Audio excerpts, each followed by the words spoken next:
Today I will show you the techniques of producing flavorful and seasonal oils in your home. Today I'll be producing two oils, one of which is a ginger and black bean oil produced with our Jordan extra virgin olive oil, the other of which is a seasonal citrus oil, and that will be produced with a neutral grapeseed oil. The equipment necessary to produce your own oils at home is very simple. The tools required are a microplane zester, a Swiss peeler, a digital thermometer, a chef's knife, a strainer, and a place to keep your oil, in this case a mason jar. In the case of these two recipes, we will be using two different oils to achieve two very different effects. In the first case, this is Jordan extra virgin olive oil, and we will be using that for the ginger and black bean oil. The technique of infusing oils is a simple one. Using a stovetop method, we will bring our water to the desired temperature and then babysit it. The first oil is a play on a classic Chinese dish. I love steamed fish, a snapper say, to finish it at the last moment, get that perfume coming off the heat of the fish. The first ingredient is Hawaiian ginger. Young Hawaiian ginger is what I prefer. Even dried can be used in a pinch. The Chinese black beans are a fermented product available at any Chinese retailer.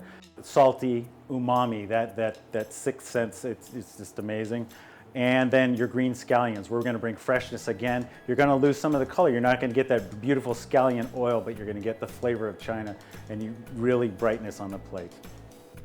In this dish, to add another layer of flavor and aroma, we toast some star anise. Very little goes a long way. In this recipe, for 1 cup of oil, I would say 2 pods. And then we're going to toast them, being careful not to burn. We don't want bitterness, but we want to enliven and release those volatile oils into our Chinese black bean oil. With any ingredient, I recommend using knife cuts. Cut as thinly as possible on the bias whenever possible. We're trying to get as much surface area in contact with the oil we're attempting to infuse.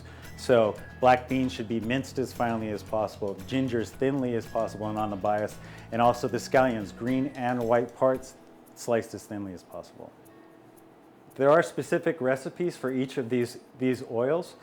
I encourage experimentation.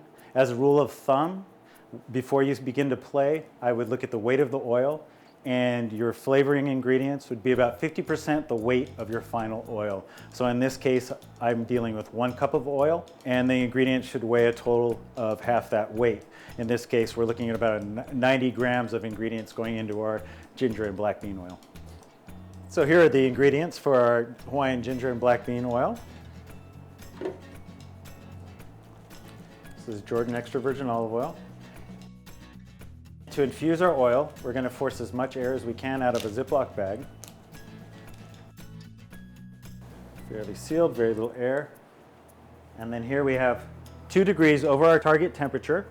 We have the water at 160 degrees on our stovetop. One of the key points to this technique is maintaining a very low temperature. We do not want to cook the ingredients, we're simply coaxing the oils out of them as gently as possible. Now we're going to try and maintain 158 degrees as close as possible. Within 2 degrees, you're going to miss it a few times, but 3 hours, 158 degree average would be perfect. Our 3 hours are complete, and there are 3 different ways to strain it. In this case, I would use a Chinese fine mesh strainer, also known as a chinois, a coffee maker for a very fine strain, can be used at home. Cheesecloth through a strainer is probably your best bet for your home cook. And when using cheesecloth, I recommend that you always wash it out. The method of straining I use here is one in which I press the solids, extracting that last bit of flavor. What I'm giving up in that technique is shelf life, but I'm not concerned as I will be using it within the week. So you simply open your bag, pour it into your chinois, then I press through with the back of a ladle, extracting every last bit of flavor. And you can see the color coming out of the black beans, and a lot of the solids will also be pressed out of the scallion. To store my oil, I like to use a mason jar. Keep it in a dark place, refrigerated preferably. The reason I use a mason jar, not only does it make for a great gift, but it's very spoon friendly. Again, you're going to be using a drizzle on each plate, so this makes it very easy to take care of, reseal, and return it to your refrigerator. For a gift, I like to re-identify the oil, adding just a touch of garniture. In this case, 1 slice of the ginger. Ginger blossom would also be beautiful as a gift. A couple of the black beans, and this will continue to infuse the oil, and then top it off in a small mason jar. These make for a great takeaway to reinforce the meal, to bring back a memory, maybe perhaps getting your guests on their own journey into creating their own oil. So as a takeaway, use the oil that you finished your dish with, and you can give them a little rundown, hold it for 1 week, throw their own dinner party, and it's a perfect size for home use. The problem you'll find is that in creating one recipe is that you will not be able to utilize all the oil at its best. So it's great to produce a larger amount and then to give it away.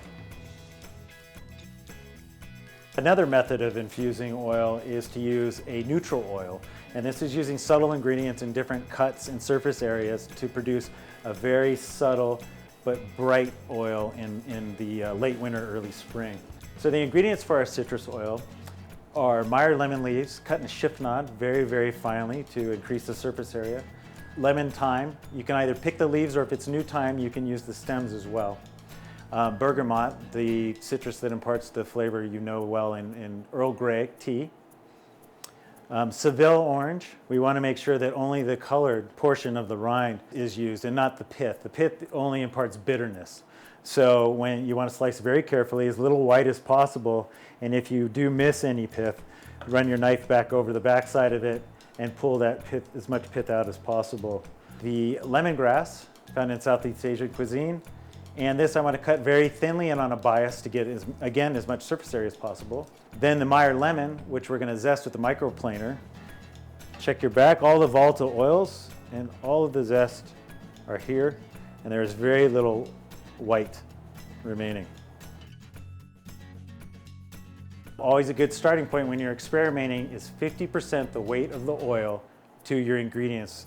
From this point, I've gathered all of my ingredients and my grapeseed oil. It goes into the bag, just as we did for the Hawaiian ginger and black bean oil. But in this case, we will be cooking the oil for 2 hours at a lower temperature, a temperature of 140 degrees. And then we will further let it steep under refrigeration for 12 hours, gently getting that last bit of volatile oil out of the product.